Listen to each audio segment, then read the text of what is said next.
Então vamos continuar nossos estudos em cima do currículo paulista. Esse vídeo aqui é a parte 3. Vamos lá!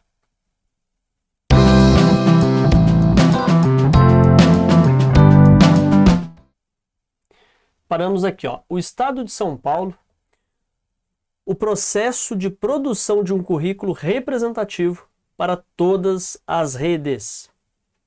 As primeiras discussões visando a elaboração do currículo paulista se dão em regime de colaboração por meio do PRO-BNCC, instituído pela Portaria MEC número 331. Esse trabalho conjunto alinha-se à meta 7 do Plano Nacional de Educação, PNE, que indica a pactuação como ferramenta para definir as diretrizes pedagógicas, a criação de indicadores de avaliação, de índice de qualidade de serviço e de formação de professores das redes. Além disso, segundo o Ministério da Educação, o regime de colaboração entre a União e os Estados tem como objetivo romper a fragmentação das políticas educacionais, contribuir com as aprendizagens dos estudantes e com a melhoria da qualidade da educação e pensar na integração das diferentes etapas que compõem a educação básica. Então a gente pode ver que o currículo paulista ele está embasado ali pela BNCC e traz também essa questão prevista ali na meta 7 do Plano Nacional de Educação. Lembrando que o Plano Nacional de Educação tem que ser aí já atualizado, né? Tem que ser substituído por outro, que a gente já está em cima do prazo para que isso aconteça. Mas voltando aqui ao que interessa no estudo do currículo paulista, a gente vê que ele respeita essa questão da meta 7, traz aí essa necessidade desse pacto entre estados, municípios e principalmente junto ali ao governo federal, ao que traz o MEC, né? Então um pacto aí federativo para atingir os objetivos educacionais necessários. O currículo paulista traz no seu texto, aí, no seu corpo, essa questão. Continuando. As discussões para a elaboração do currículo paulista, iniciadas em 2018, envolveram a Secretaria da Educação do Estado de São Paulo, SEDUC-SP, e a União Nacional dos Dirigentes Municipais de Educação de São Paulo, a Undime-SP, contando também com a presença de representantes da rede privada. Então, a rede privada também tem que estar ali adequada ao que traz o currículo paulista, tá? A rede privada dentro do Estado de São Paulo, obviamente. Vou deixar o texto aqui retinho, não tem problema. Essas instituições criaram um conjunto de situações e de oportunidades para a participação de redatores das redes municipais e estaduais, professores, gestores escolares, dirigentes, estudantes e sociedade civil. Todos participaram, direta ou indiretamente, dessa produção, tornando-se coautores deste documento. Então, esse documento, pessoal, ele envolveu muita gente ali, né, representantes de cada parte ali da educação, sejam estudantes, pais, professores, comunidade escolar, né, de modo geral. Quem quis participar pôde, então foi um documento, assim como a BNCC, levando em consideração ali, ou pelo menos recebendo, né, opiniões externas. A primeira versão do currículo paulista resultou da leitura analítica das proposições da BNCC e do cortejamento dessas propostas como documentos curriculares das diferentes redes municipais, da rede privada e da rede estadual. Então, toda a educação de São Paulo, a rede estadual, as redes municipais e também as redes privadas. Essa versão foi disponibilizada para consulta online. Professores, gestores, dirigentes, estudantes e representantes das universidades e da sociedade civil totalizaram 44.443 pessoas, que contribuíram com 103.425 sugestões para o texto introdutório e 2.557.779 para os textos das diferentes etapas de escolaridade e respectivos componentes curriculares, conforme gráficos a seguir. A gente viu que teve participação do pessoal das universidades também, tá? Apesar de ser um currículo voltado para a educação básica, né, abrangendo ali educação infantil, ensino fundamental e médio, tivemos participação das universidades também na elaboração do mesmo, né, do currículo paulista. A gente vai trazer o gráfico, ó. Número de participações na plataforma online referentes ao texto introdutório, educação infantil e aos componentes curriculares. Aqui está o gráfico referente à participação, sugestões aí recebidas para a educação infantil, para o currículo paulista referente à educação infantil. Então aqui a gente tem as disciplinas, né? No caso, na verdade, a gente tem aqui as disciplinas de modo geral e aqui a educação infantil colocada, né, nesse gráfico aqui da cor cinza. A gente teve muita coisa ali, ó, principalmente a língua portuguesa e matemática. E depois a educação infantil, né, como mostra o gráfico, ó. Língua portuguesa, bastante sugestão, ó, 691.984, matemática 420.928 e quase junto ali com a matemática, a educação infantil. Né? A educação infantil ela trata mais ali de eu, o outro e nós, corpo e movimento, né? Então muitas vezes a gente engloba a educação infantil ali como se fosse dentro de uma disciplina única, né? Uma pedagogia mesmo ali voltada ao ensino dos nossos pequenos ali da educação infantil, né? É como se fosse uma disciplina aqui à parte, ó. Então 418.260 sugestões, tá? Então esse gráfico mostra que as sugestões foram principalmente direcionadas para língua portuguesa, matemática e educação infantil. Olha o gráfico 2, ó.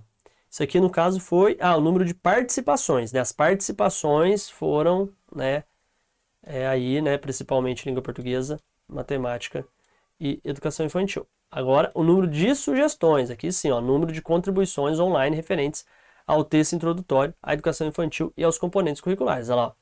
Aí, mais uma vez, né, língua portuguesa, 21.848 sugestões, a matemática, 15.182 sugestões, e a educação infantil, 20.824 sugestões. Esses são os gráficos.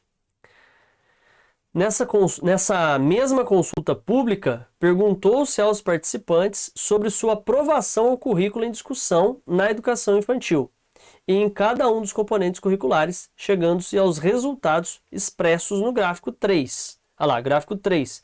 Taxa de aprovação ao currículo da educação infantil e dos componentes curriculares, segundo resultados da consulta pública em porcentagem. Olha lá. Ó. Então, esse aqui é o índice de aprovação, né? Segundo o pessoal aí que recebeu essas participações e sugestões, a gente teve uma alta aprovação do currículo paulista, né? 92,5% de aprovação na educação infantil, em arte 90,5%, em ciência da natureza 89,1%, em educação física 88,1%. O que teve uma aprovação menor foi ensino religioso, 87,6%. Ainda existe um preconceito também aqui em cima da educação religiosa, né? Desse ensino religioso, né? Que não tem nada a ver com doutrinar, né? Na verdade, ele trabalha ali, ele é um jeito ali de trabalhar as diferentes religiões que a gente tem no Brasil, né? É uma disciplina voltada a aprender a conviver ali com as diferenças, né? Olha lá, geografia teve uma aprovação alta também, ó, mais de 90%, assim como história. Língua inglesa, 89,2%. A língua inglesa também é algo polêmico, né? Muita gente fala que a língua inglesa no ensino fundamental, no ensino médio, é só para inglês ver mesmo, né? Desculpa usar essa questão dessa forma, né? Mas fazer essa brincadeira, mas a língua inglesa precisa, né, os estudantes precisam ser mais estimulados ali na obtenção dessa língua estrangeira, no aprendizado dessa língua estrangeira na educação básica, né? Seja a língua inglesa, que é o mais comum, que é o que o brasileiro normalmente adota ali como segunda língua, ou a espanhola, quando é ofertada, né, o espanhol. Língua portuguesa teve 93,1% de aprovação e matemática 91,9%. Olha lá, ó, vamos lá. O índice médio de aprovação do currículo paulista, né, que é um índice onde você junta tudo e faz uma média geral, foi de 90,8%, o que demonstra a sua aceitabilidade pelas diferentes redes e pelos cidadãos que participaram da consulta pública. Foram incorporadas as sugestões consideradas pertinentes à natureza de um documento curricular e afinadas com as definições pedagógicas da BNCC, resultando na segunda versão do currículo paulista. Então teve essa primeira versão, aí que foi uma versão apresentada ao público para receber críticas, sugestões, e aí dar mais uma reformuladinha, se eu posso dizer assim, e sair a segunda versão, que foi a definitiva. Ó.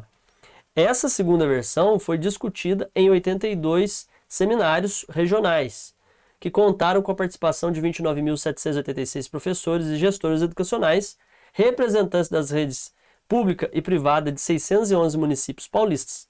Durante as discussões, foram encaminhadas propostas de novas habilidades, assim como a readequação, revisão ou exclusão de habilidades em cada um dos componentes curriculares do ensino fundamental e na educação infantil.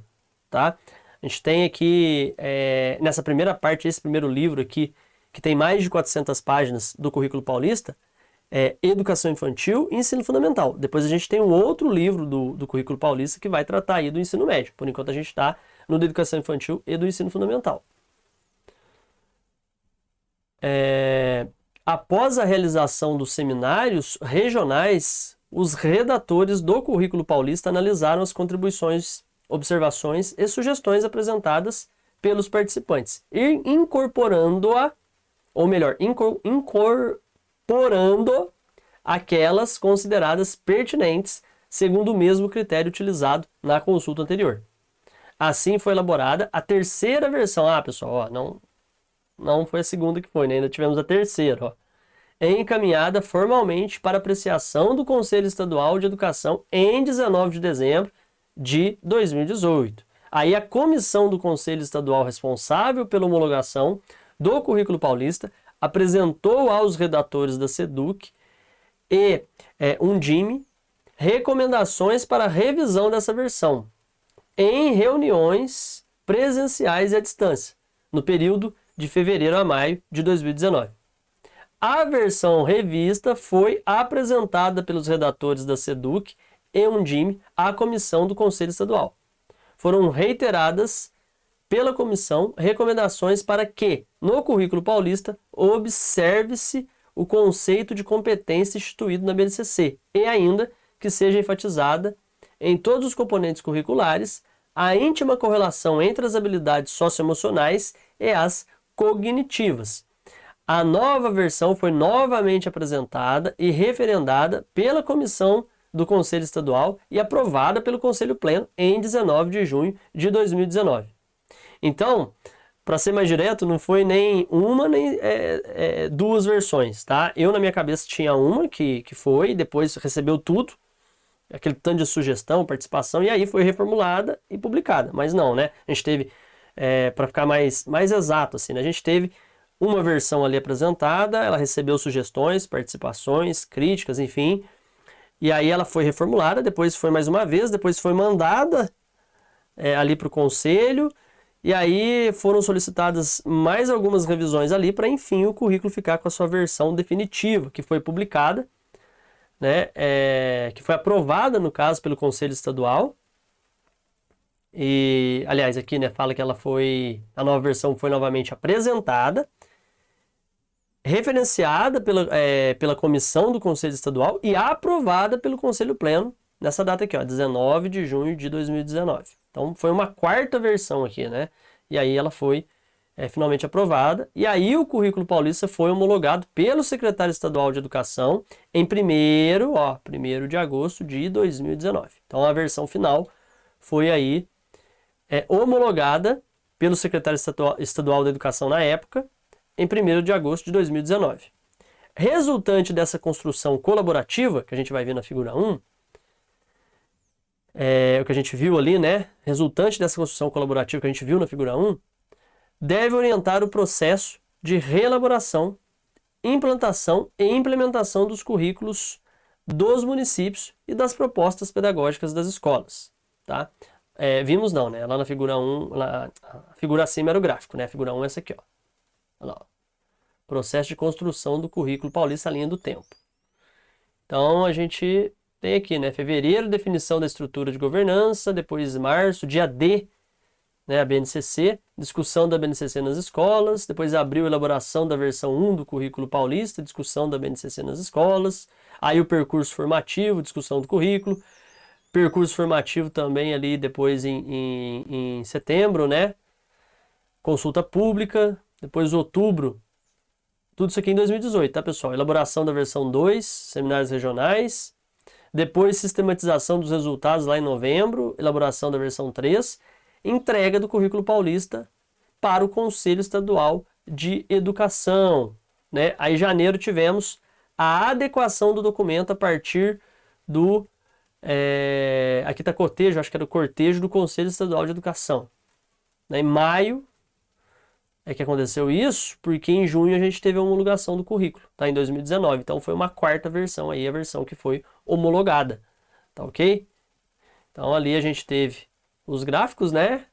Aqui no caso a aceitação do currículo, que deu uma média de 90%, né? 90,8%.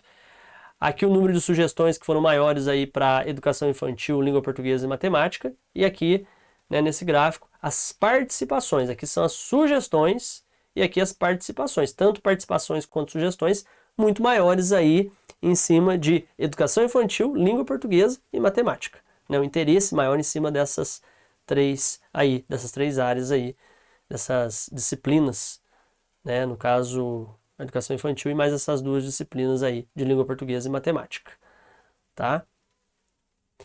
Então ele foi um currículo bem aceito, teve uma grande participação de todos aí que estão ligados à educação, né? Sociedade, gestores, professores, né? Pais, alunos, comunidade escolar em geral.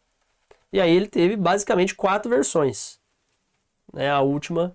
A quarta foi aquela que pegou a terceira versão e fez as adequações. Então o currículo paulista passou por todos esses percursos aí até ser homologado, tá bom?